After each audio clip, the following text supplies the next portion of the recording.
I think there's a concerted effort really. Kasi kung if you look at it, the development after the trilateral agreement, there's no way for you but to think that maybe there is something deeper beyond what we are seeing, what's happening in the committee hearing in the Senate. Also marks a pivotal step toward achieving this. Sa araw na inilunsad ang isang bagong alyansa kung saan nagsanib puwersa na ang partido ni House Speaker Martin Romualdez na Lakas Christian Muslim Democrats o Lakas CMD at Partido Federal ng Pilipinas o PFP ni Pangulong Ferdinand Marcos Jr. Nagbabala ang mga kongresista sa umano'y tila concerted efforts o determinadong pagnanais upang sirain ang reputasyon ng pamahalaan at pabagsakin ang Pangulo. Naniniwala si House Assistant Majority Leader Lanao del Sur 1st District Representative Sia Alonto Adyong na posibleng kabilang dito ang nagpapatuloy na pagdinig ng Senate Committee on Public Order and Dangerous Drugs sa pangunguna ni Senador Ronald Bato de la Rosa. Palaisipan din sa mga kongresista kung bakit ipinagpapatuloy pa ang pagdinig sa kabila ng pagiging questionable ng reputasyon ng dating PIDEA agent na si Jonathan Morales.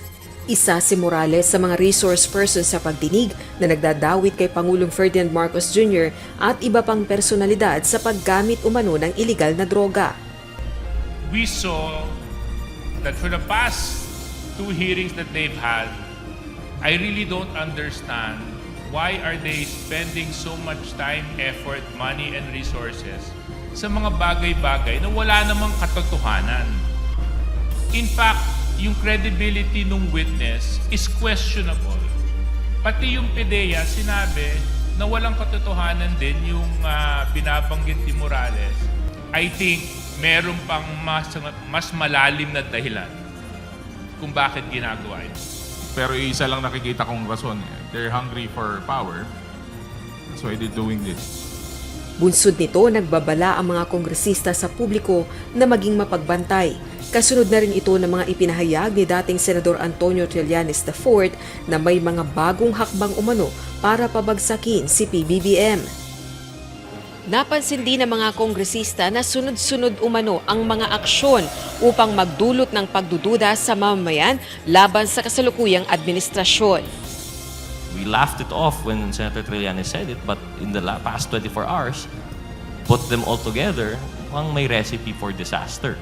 So I think this calls for vigilance, and we call on all of our mga kababayan po not to be vigilant for this concerted effort. Nakikita naman natin ngayon na parte ng isang partido. Karamihan ng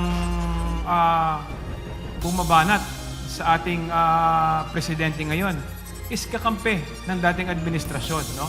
So hindi naman natin kailangan ng scientist para makita kung sino yung makikinabang sa mga nangyayaring destabilization na gusto nilang mangyari at sa mga ginagawa nilang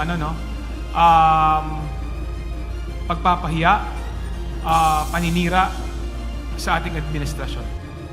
Rosa Licoz, UNTV News and Rescue. Diyos ang aming sandigan, serbisyo publiko ang aming pinahahalagahan.